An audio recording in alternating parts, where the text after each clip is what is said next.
आणि बुलेटिनच्या सुरुवातीलाच महत्त्वाची बातमी पावसासंदर्भात मराठवाडा विदर्भासह राज्यात अनेक ठिकाणी आज मुसळधार पावसाचा अंदाज वर्तवण्यात आलाय। पुढचे 2 दिवस राज्यात मुसळधार पावसाचा हा अंदाज आहे।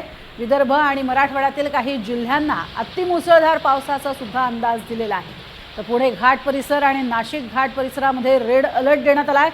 पालघर, ठाणे, रायगड, रत्नागिरी आणि जळगावसाठी ऑरेंज अलर्ट देण्यात आलाय। तर पश्चिम महाराष्ट्र, उत्तर आणि मध्य महाराष्ट्रात येलो अलर्ट दिलाय। मराठवाड्यातील काही जिल्ह्यांमध्ये मध्यम पाऊस पडण्याची शक्यता देखील हवामान विभागाने वर्तवली आहे। तर हिंगोली जिल्ह्यामध्ये तब्बल 2 महिन्यांच्या प्रतीक्षेनंतर जोरदार पाऊस बरसतोय। हवामान विभागाने हिंगोली जिल्ह्याला काल रेड अलर्ट दिला होता। त्यानुसार काल दुपारपासून दमदार पाऊस पडतोय। पावसामुळे हिंगोली जिल्ह्यातील कयाधू नदीने रौद्र रूप धारण केलंय। कयाधू नदीवरील 2 पुलावरनं पाणी वाहतंय, त्यामुळे पुलावरची वाहतूक बंद करण्यात आली आहे। आणि या संदर्भात आढावा घेतला आमचे प्रतिनिधी समाधान कांबळे यांनी।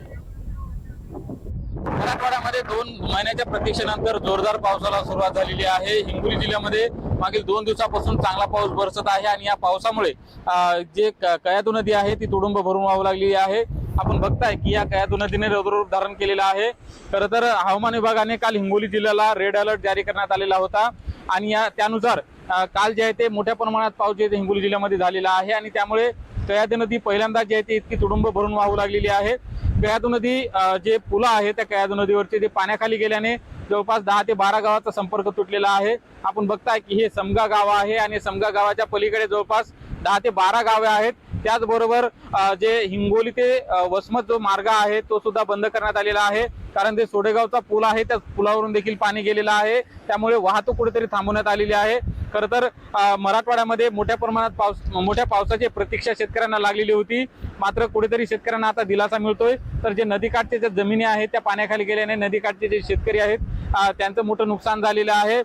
त्याचबरोबर जे हिंगोलीचं मुख्य धरण आहे सिद्धेश्वर धरण, ते धरण देखील 0% आलं होतं, मात्र 2 दिवसापासून पडत असलेल्या पावसामुळे त्या धरणात देखील 7% पाणीसाठा सद्यस्थितीला शिल्लक आहे।